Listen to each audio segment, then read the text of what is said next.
And now, it's story time with your host, Karl Childers.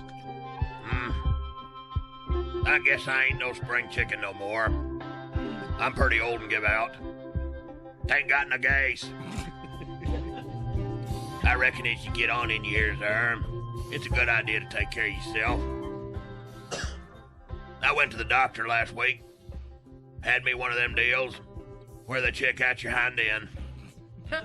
They call it something like a colonoscopy. I can tell you about it if you want me to. Because if you don't, I ain't got nothing. Love to hear about that. You'll like it. It's based on all my experiences. First off, you got to go in there and meet the doctor. Some folks call him a physician. I called him a doctor. I reckon they want to meet you on account it's a good idea to shake hands with him before he gets started. Because you probably ain't going to want to afterwards. I go to that young feller, Doc Stevenson, over there to the hospital. He's a very handsome man. Smiles a lot. I can't figure out what makes a feller decide he's going to make a living looking up folks' backsides. Seems kindly funny to me. Not funny, ha-ha. Funny queer. There must be a pretty good wage in it. Or maybe he just weren't smart enough to be a dentist. I hear tell he pretty good at his job. I know a feller named Royce from up there to the nervous hospital. He went to him. Not for a colonoscopy. He swallowed some car keys, a couple of writing pens, and a tennis ball. On account of he's crazy. Doc Stevenson, he got them out quick as a wink. Roy said he never felt a thing. I can't rightly figure out how he did that. You ever see a tennis ball? Maybe it is magic like them fancy boys in Las Vegas do. Well, sir, I reckon I didn't care none for the part where you got to get ready for the colonoscopy. They give you this potion to drink there. He said it was something called a laxative. He said I ought to be sure to be close by the toilet when I take it. Well, that ain't exactly right. You can't be close by. You got to be right there on it. It took me a second or two to figure that one out. That there laxative plumb whooped the tar out of me. And everything else. I tell you, I don't know where it all came from.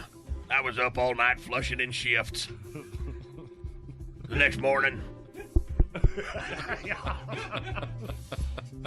you go in there to the hospital, have that whole shebang done. You wander in this little room there. They got a 50-foot coil of hose pipe hanging on a wall and a big old air compressor. I asked Doc Stevenson what all that was for. Well, sir, he said they gonna put a camera on the end of that hose pipe, blow some air up into my innards, then take pictures of the inside of my hind end.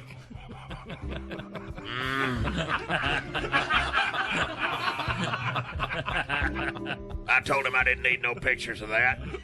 I didn't rightly care what it looked like anyhow. Well, he said they had to look for all kinds of warts and goblins and all sorts of stuff that might be off kilter somewhere or another. They have you stripped down bare naked. They give you this shirt with no back on it, so your bottom sticks out.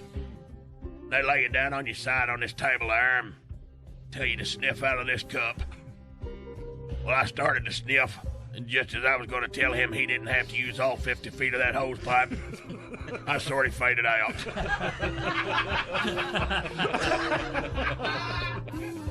While I was out, I had me a nightmare where I was a glove and this big old hand was chasing me.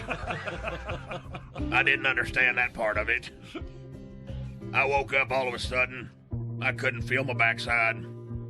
I said, "What'd you kill a feeling in my butt for? What'd you kill a feeling in my butt for?" I don't know what happened, but when I woke up, there's a tennis ball sitting there. I reckon he didn't find nothing bad anyhow. I hope I ain't got to do that again. Moral of the story, if a feller's gonna put a hose pipe in your backside, make sure he been to school for it. And if you do a good job, they might give you a tennis ball. The end. Storytime is brought to you by Hargrave's Potted Meat Product. Chock full of peckers and lips since 1937. I got some hose pipe out in the truck, little feller. If you want me to.